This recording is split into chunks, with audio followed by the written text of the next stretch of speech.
sommaire de ce journal, le coup de gueule de la SPA en Sarthe. Les abandons d'animaux ont augmenté de manière considérable cet été. Incendie à Mulsanne, l'inquiétude des riverains après un week-end où un nouveau sinistre s'est déclaré dans la commune. C'est le 3e dans cette partie de l'agglomération pendant l'été. Sport avec une très belle édition des 24 heures vélo et du triathlon. C'était à la Ferté-Bernard. Voici Luffy, un adorable petit chiot de 4 mois environ, arrivé bien malgré lui à la SPA d'Ivry-l'Évêque il y a 3 jours. Trouvé errant sur la commune d'Ivry-l'Évêque, arrivé dans notre cour complètement assoiffé. Donc à rentrer chez nous de manière anonyme, on va dire ça comme ça. Donc Petit Père est identifié depuis aujourd'hui et primo-vacciné. Il est donc légalement adoptable, tout comme ses compagnons d'infortune, 80 chiens au total, dont une 50aine abandonnés depuis début juillet. Mais les adoptants, eux aussi, ont répondu présents. Anaïs est comme d'autres révoltée par le phénomène d'abandon de l'été. Forcément, ça nous interpelle et puis du coup, au lieu de le prendre sur un autre site, j'ai plutôt pensé faire à la SPA pour faire un don et voilà. Et les félins en attente de caresses ne manquent pas au refuge. En ce moment, il reçoit chaque jour entre 5 et 10 signalements d'abandon. Les chats, ça devient catastrophique. Faites de la stérilisation, s'il vous plaît, parce que là, ça devient catastrophique. Y a des chatons partout, les gens trouvent des chatons dans leurs haies, dans leur jardin. Nous, ici, malheureusement, comme on n'est pas fourrière, on ne peut pas accueillir les animaux perdus ou trouvés. Donc, la stérilisation serait déjà une bonne solution à tout ce genre de problème.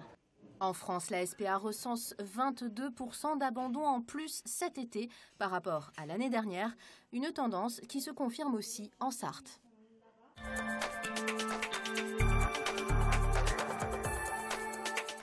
Des arbres calcinés à quelques mètres à peine du circuit des 24 heures. À Mulsanne, mais aussi à Ruaudin, commune voisine, l'image est devenue banale. Plus de 30 hectares de pins de nouveau partis en fumée ce week-end.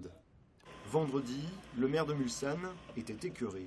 Aujourd'hui, se promener dans les bois donne un sentiment de désolation et de tristesse et d'incompréhension. Je ne comprends pas qu'on puisse aller allumer des feux comme ça dans la forêt. Les incendies d'été ne sont pas rares, sauf qu'il s'agit cette fois du 3e grand sinistre depuis le début de l'été sur la commune. Une série démarrée le 10 juillet. Plus de 100 hectares brûlés ce jour-là. Des moyens hors normes ont été mobilisés, jusqu'à 150 pompiers.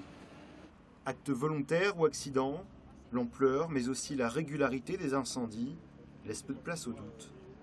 L'enquête est toujours en cours, donc on recherche toujours. Il y a quelques éléments, il faut recouper les informations, des témoignages qui nous sont remontés. On va attendre un résultat officiel. Néanmoins, en ce qui me concerne, j'ai beaucoup de mal à croire que ce soit accidentel. Tant que personne n'a été appréhendé, les riverains, comme ici dans ce lotissement à Mulsanne, ont du mal à fermer l'œil la nuit. On est vigilant par rapport à d'éventuelles fumées qu'on pourrait apercevoir à l'horizon. Et puis vigilant parce que par rapport à éventuellement des gens qui pourraient circuler et qui pourraient avoir des attitudes un peu surprenantes et inhabituelles. Vendredi, un technicien en identification criminelle s'est de nouveau rendu sur place. Objectif, trouver d'éventuelles traces d'hydrocarbures.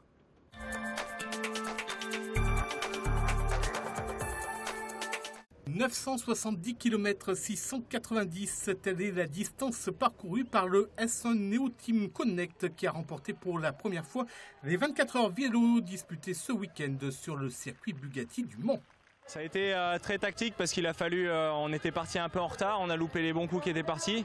Il a fallu qu'on bouge 17 minutes cette nuit, qu'on remette le couvert pour avoir un petit peu d'avance, pour se garder une marge de sécurité.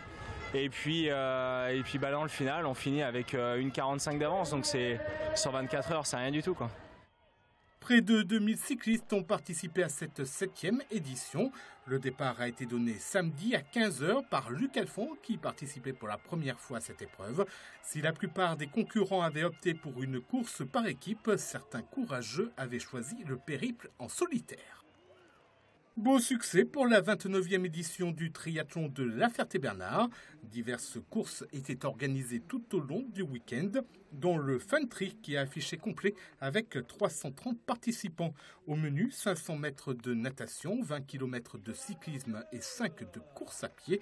Et au final, la victoire d'un Angevin Nicolas Tardieu en 58 minutes et 13 secondes. C'était une reprise après une clavicule début mai. J'avais gagné le championnat régional et je suis tombé le lendemain, donc fin de saison quasi annoncée. Puis là je reviens donc fin août pour essayer de refaire quelques courses en individuel et puis peut-être avec mon club d'Angers la Coupe de France. Voilà. Les supporters du Mans FC devront patienter jusqu'au 20 septembre pour voir évoluer leur équipe sur la pelouse de la Pincenardière.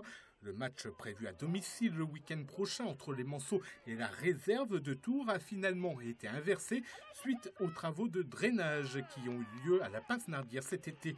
Le Mans FC a bien débuté son championnat de CFA2 en s'imposant ce week-end à Angers face à la réserve du SCO 2-1.